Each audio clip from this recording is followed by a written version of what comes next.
BJP का बढ़ता जनाधार, चारों राज्यों में प्रचंड विजय और जीत दर्ज कराने के बाद जहां एक और कांग्रेस और बाकी दल अपनी हार की ओर नहीं देख रहे हैं, वहीं पर बेबुनियाद आरोप लगाने का काम कर रहे हैं। और ये नफ़रत की खेती जो बीज बोने का ये काम कर रहे हैं, वो देश हित में नहीं है। ये वर्षों तक सत्ता में रहे, राज्यों में इनकी सरकारें हैं, रिकॉर्ड दंगे इनकी सरकारों के समय हुए। और आज भी अगर आप एक ही राज्य, केवल राजस्थान की भी उदाहरण उठाकर देखेंगे तो सोनिया जी को आईना देखने को मिलेगा। इनकी सरकारों में अपराधियों के खिलाफ कोई कदम नहीं उठाए जाते हैं। ममता जी के जब से चुनी गई हैं तब से पहले वहाँ के लोगों को पलायन करना पड़ा, हत्याएं हुई, बलात्कार तक हुए, महिलाओं के खिलाफ अपराध बढ़े हैं। ये लोग इस तरह के बयान देंगे, जनता इनके असली चेहरे को जानती है। और ये बेनकाब इनका चेहरे हुए हैं क्योंकि अपने राज्यों में सरकारें ये ढंग से चला नहीं पाए। कानून व्यवस्था राज्य का विषय है और ये वहाँ पर ढंग से काम नहीं कर पाते हैं तो बेबुनियाद आरोप लगाने का काम करते हैं। करौली की बात लीजिए, बाकी लीजिए, एक के बाद दूसरा। राजस्थान का अगर आप पिछला एक साल भी चुनेंगे तो आपको कम से कम 60 ऐसे उदाहरण देखने को मिलेंगे, लेकिन सोनिया गांधी जी का 60 सेकंड भी वहाँ पर सुनने को नहीं मिलेगा।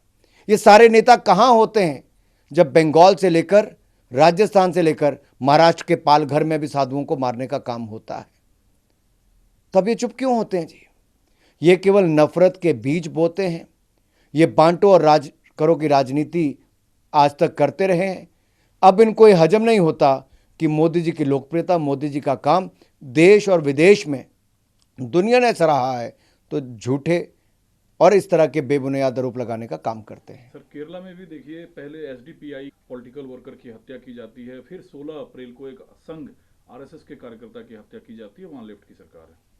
आप एक के बाद किसी भी राज्य का दूसरा उदाहरण उठाएंगे जहां कांग्रेस शासित राज्य हैं, चाहे तमिलनाडु की केरल की सरकार की बात कर लीजिए या पश्चिम बंगाल की सरकार की बात कर लीजिए, स्पष्ट देखने को मिलता है वहां पर ढंग से सरकारें नहीं चला पाते, कानून व्यवस्था की बुरी हालत है, अपराध की घटनाएं बढ़ रही हैं। ये राज्यों की जिम्मेदारी वो पूरी तरह से नहीं निभा पा रहे। सर, अपोजिशन यूनिटी की बड़ी कोशिश की जा नहीं पा रही है, लेकिन आज इस मुद्दे पर जैसे 13 नेता अपोजिशन पार्टीज के एक साथ संयुक्त बयान जारी करते हैं, आपको लगता है कि अपोजिशन अलायंस के तौर पर ये एक कोशिश इन लोगों की है, या सिर्फ इन मुद्दों के भरोसे या नाते ये लोग एकजुट होकर बयान देते हैं? ये पिछले 8 वर्षों से ऐसे ही प्रयास कर रहे हैं और बार बार विफल हो रहे हैं।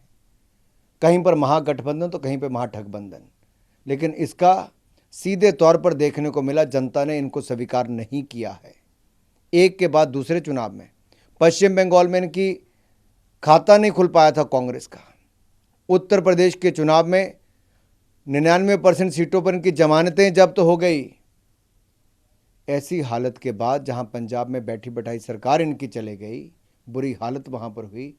आप कल्पना कीजिए, सिटिंग मुख्यमंत्री हार गए, तो अपने आप में दिखता है कि जब इस तरह की हालत कांग्रेस की है, एक के बाद दूसरी हार देखनी पड़ रही है, तो छटपटाहट में इस तरह की बयानबाजी सोनिया जी कर रही हैं।